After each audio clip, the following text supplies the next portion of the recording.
আসসালামু আলাইকুম। আমি ডাক্তার মোহাম্মদ খালেদ সাইফুল্লাহ বলছি। আজকে আমি কথা বলবো শিশুদের সর্দি, কাশি, জ্বর প্রধান কারণ এবং তার সংক্রমণের যে মূল বিষয়টা সেটা নিয়ে। তো সর্দি, কাশি, জ্বরের প্রধান কারণ সেটা হলো ভাইরাস সংক্রমণ, যেটা সবচেয়ে বেশি 90% ক্ষেত্রেই ভাইরাস দ্বারা হয়ে থাকে। এদের মধ্যে কোন কোন ভাইরাস দ্বারা হয়ে থাকে সেটা নিয়ে আলোচনা। ১ নম্বর হচ্ছে রাইনো ভাইরাস, যেটা সবচেয়ে প্রচলিত। এছাড়া কোভিড, করোনার ভাইরাস, প্যারাফ্লুয়েঞ্জা, অ্যাডিনো ভাইরাস এবং ইনফ্লুয়েঞ্জা, ফ্লু ইত্যাদি কারণে হতে পারে।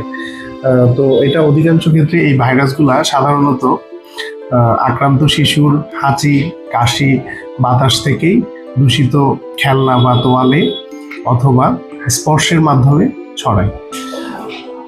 ব্যাকটেরিয়া সংক্রমণ ভাইরাসের তুলনায় কম হলেও ব্যাকটেরিয়া সংক্রমণেও সর্দি, কাশি, জ্বর এ ধরনের সমস্যা দেখা দিতে পারে।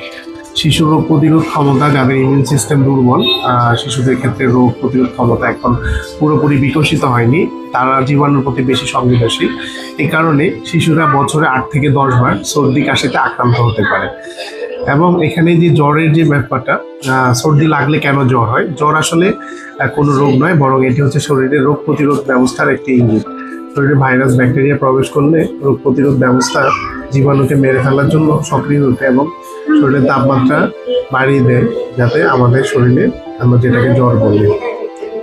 অন্যান্য সম্ভাব্য কারণ, বিশেষ করে অ্যালার্জি, অনেক কারণ। অ্যালার্জি হতে পারে ধুলাবালি, ফুলের রেণু, পশম ইত্যাদি, এবং অ্যালার্জিক প্রতিক্রিয়ার কারণে শিশুর বারবার সর্দি, নাকবন্ধ, হাঁচি, চোখ চুলকানো ইত্যাদি হতে পারে। পরিবেশ ও দেখা যায় যে সিজনাল যে চেঞ্জেস কারণে আবহাওয়া তারতম্য, বিশেষ করে ঠান্ডা শুষ্ক বাতাসে সর্দি কাশির প্রকোপ বাড়ে।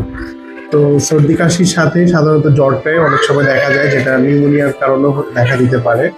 শিশুর 3 মাসের কম হলে জ্বর হলে শিশুর নিউমোনিয়া হওয়ার উপসর্গ, যেমন মাঝারি থেকে তীব্র জ্বর, ভেজা কাশি, শ্বাসকষ্ট দেখা দিলে দ্রুত ডাক্তারের পরামর্শ নেওয়া খুবই জরুরি। তো এখনকার যে সিজনাল যে জ্বর, সর্দি, কাশি, ফ্লু, এই বিষয়গুলো অনেকাংশে বেড়ে গেছে। সেক্ষেত্রে আমাদেরকে বিশেষ সতর্কতা এবং বাচ্চাদের প্রতি বিশেষ যত্নশীল হওয়া আমাদের খুব জরুরি। আশা করি ভালো থাকবেন সবাই, এবং আমাদের টিপসগুলো আপনাদের অবশ্যই উপকার আসতেছে। সেটা নিয়ে আপনাদের কোনো জিজ্ঞাসা থাকলে আমাদেরকে ইনবক্সে জানাতে পারেন। আসসালামু আলাইকুম।